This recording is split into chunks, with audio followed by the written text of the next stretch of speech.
if you're looking for a prospect, if you're looking for a 2-year-old or a 3-year-old, with the 2-year-olds, you know, depending on what time of year, in you know, this time of year, March, April, it's hard to tell a lot. So I just look at, you know, how they go around, if they're good with their ears, good with their tails, how they're bred, how they lope. If they want to make a move to the ground, I mean, you don't really know at that point if they're going to run and stop 20 feet, 30 feet, but you can tell if they're making a move to the ground. And if they want to make a strong move to the ground and they have the breeding and the conformation and all of that, then you're going to assume that you're going to be able to develop that into the big stop that it takes to compete at the open level. And you know, again, it depends on what level of horse you're looking for.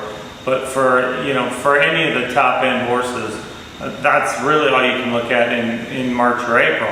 As you get further on in the year, you know, you get into November, December, then you can start telling a lot more. You know, they also get more expensive that time of year, but you can sure tell, you know, how big a stopper they are, how big a turner they are.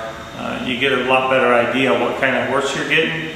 You still don't know until, I always say I never know how good one is until I walk them in the pen that first time and see how they are when you close the gate behind them.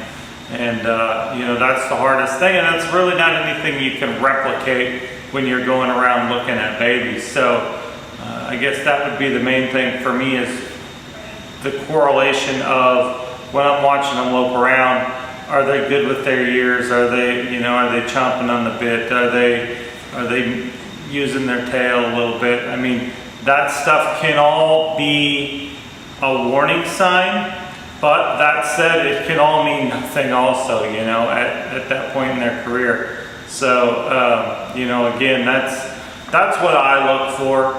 If I'm gonna spend my own money or spend my client's money and the horse is coming to my place, you know, one of the most important things is that overall attitude, and then couple that with, you know, attitude, ability, breeding. And breeding to me is last, because they don't know how they're bred. Some of the best horses I ever rode were not fashionably bred, and you know, some of the best bred horses that you can get just didn't go out and do it. So for sure, to me, it would be attitude, talent, and then breeding.